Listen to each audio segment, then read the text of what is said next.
I made a couple rules for myself even before I started this channel, and I was not obeying them. So here are the rules listed out. So today I messed up on rule number 1, and I messed up on rule number 3, 4, and 5. And that is pretty bad. And that resulted in me losing 2,200, but that's only because I had actually gone in after I lost 3,000 and managed to recoup some losses. So what happened today? Today was a huge news day. You can see futures were actually higher on fresh stimulus hubs right here, but then Pelosi says she's making a 2-day deadline in order to get this bill done before the election. Okay, so now everyone's freaking out.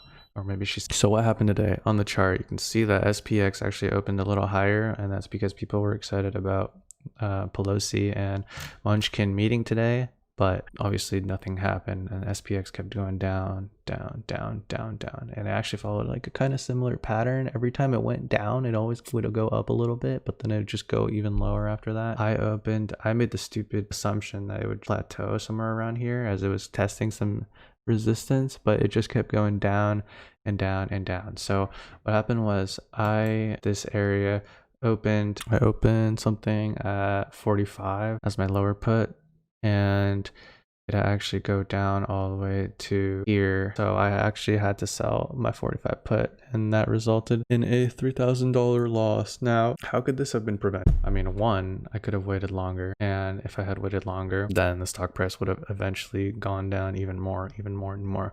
Now, the problem with that is that you're going to be collecting less credit, but obviously in retrospect, collecting less credit for safety and is really worth it, especially when the trade doesn't go your way. So yeah, that's one thing I could have done better. I could have opened a little later, especially on a day. Now, number 3, never trade when there's big macro news upcoming the same day or deadline the following day. So Pelosi made it pretty clear that Tuesday is the end of the day for her to come up with a stimulus bill. Now, we don't know if she's actually bluffing or not, but she said Tuesday. Today is Monday.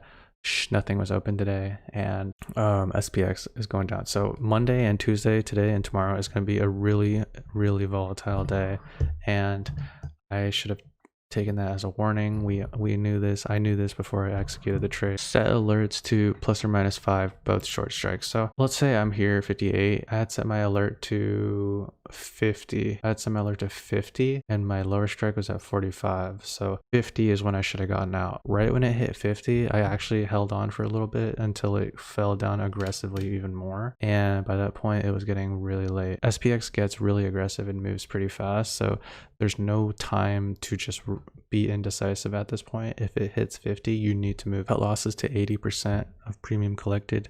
If potential profit is 1K, cut losses at $800. So my max profit for today on that trade was $1,000. What happened was your account value changes dynamically depending on how SPX is moving and if it's ready to test your lower or upper strike of your condor. Obviously, when I opened the trade at 34.45 and 34.90 or 80, and it was going down, it's testing my lower now, and that resulted in a huge loss. So when I saw that it was at -800, I should have just taken that and ran instead of thinking that it could come back and I could recoup my losses a little bit. That was another mistake, especially because there was still, at this time, there was still an hour and 20 minutes left in the market. Now, you might not think that's a lot of time, but that's a lot of time when it comes to how SPX can move. And SPX is very fragile in that it overreacts to news a lot. Yeah, that is the $3,000 mistake I made today, right